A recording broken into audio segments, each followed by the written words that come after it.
Hey everyone, I am coming on for your general energy forecast. This week we have had the full moon. So we're just coming out of the full moon energy. It was actually yesterday, Sunday, February 5th, and it was in Leo. So it was a really powerful moon, pushing us into purpose, pushing us into taking action. It feels more lighthearted than most full moons we've had in the last year, I'd say. And I think it's because we're starting to build that momentum to get the places where we need to go. And if you feel like you're doing the opposite right now, then the moon maybe has triggered you or challenged you. And just remembering that the moon always brings up surface, like there's surfacing that happens, right? So we're dealing with our own insecurities. We're dealing with things that we haven't been acknowledging, whether that's relationships in your life or things that you're worried about or your own anxieties or your own depressions.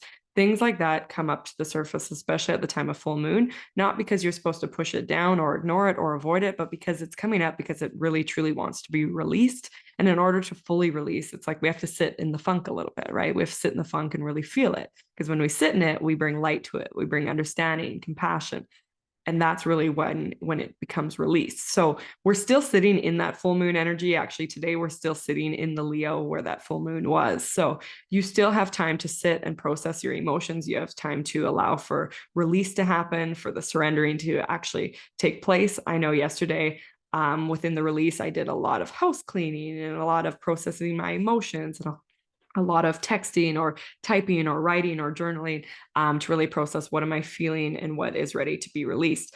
And with doing that, when we're at such a high energy time, after that high energy, we kind of feel a dull or almost like a hangover after the energy. So it's really normal if today you're feeling dull, or if you're still feeling super wrapped up in the full moon energy. What's going to happen moving forward for Tuesday and Wednesday is we're sitting in the Virgo sign. So we're kind of going to continuously feel that hangover stage where it's like, okay, we've done the release. We feel kind of grounded and supported right now. And we're okay. And then we're going to move into Thursday to Saturday. We sit in the air sign of Libra. So that means we start to sit in our minds.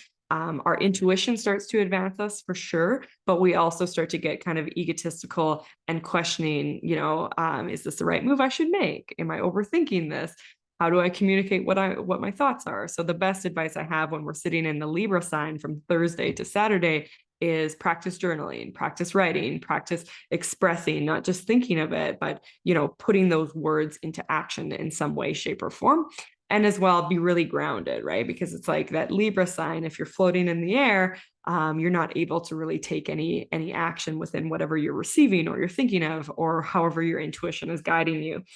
And then moving at the end of the weekend, we sit in the beautiful Scorpio, which means we're emotional and we're sensitive and we're very in tune with the energies at play and how people are influencing our lives. So big week really ahead in the way of we're transitioning out of that full moon, and it's going to feel like slower pace, but it's also going to feel like we're dealing with the internal healing, or it's like the processing. It's like the full moon's like being in the hospital and you're recovering, but then it's like when you get let out of the hospital, you have a deeper recovery state to do at home, right? So that's what it feels like, is this next week is going to be a deeper recovery at home with yourself. So enjoy the week. It will be slower paced, but it's exactly what we need. And again, don't get too egotistical. Try to allow for the release to continue to take place. When surfacing happens and when release takes place, we can't go back to our old habitual patterns. We need to be very conscious and cautious of, this is stuff I've just let go of. So I don't need to bring it right back into my life. Actually, I'm going to choose differently this week.